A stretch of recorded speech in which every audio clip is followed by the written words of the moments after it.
Worship, curse, or equivocate? Hi, and welcome to Good News Reflection. So glad you could join us today. I'm Lisa Stafford. Here at the Lakes, we are reading through a chapter of Scripture each day, and today's chapter is John 19. I invite you to read the whole chapter. It's a pretty packed chapter, but for our time together today, I want to focus in on verse 16, and it reads like this. Finally, Pilate handed him, meaning Jesus, over to them to be crucified. All right, in my mind's eye, in my own little world, I am the best cashier at Pick and Save grocery store over on Fulton Avenue. But the truth be told, my daily observations say otherwise. Each day, one of my supervisors will observe me. They observe all the cashiers, and we get feedback right away as to how our performance is doing. It's a helpful tool. It tries to help us improve our skills so we can be fast, friendlier people. Now, sometimes I am excited to receive this information. Lots of other times I get really upset by it. But either way, it shines the truth on how my skills are doing, and it's a way to help me improve. In our text for today, this is the classic scene between Pilate and Jesus. And all four of the Gospels, the books of the Bible, Matthew, Mark, Luke, and John, have a scene with Jesus encountering Pontius Pilate.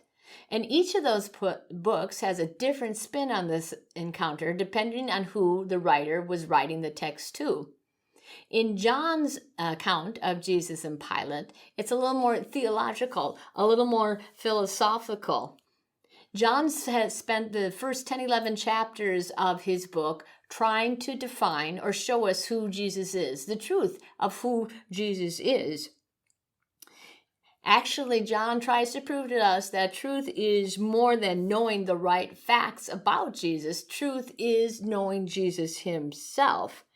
And it's interesting the various people's reaction to Jesus as truth, to know him in a relationship.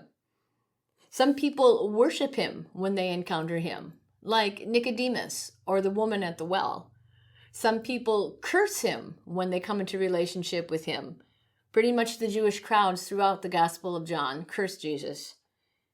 But then there's Pilate's reaction.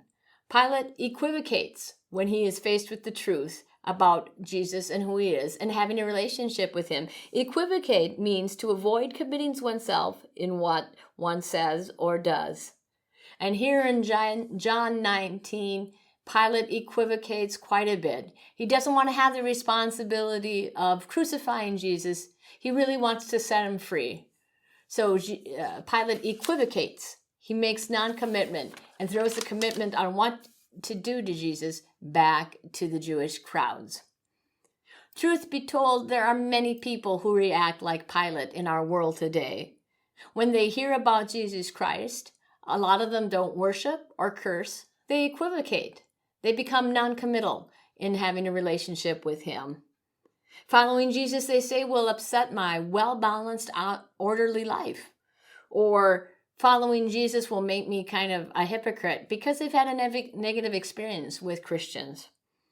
Or they feel too ashamed or unworthy to be loved by such a wonderful human being. The good news is that in John 3:17, this is truth about what Jesus came to do. John 3:17 said that God sent his Son into the world not to condemn the world, but to save the world through him. So friends in Christ, let's help people get off the fence when it comes to Jesus.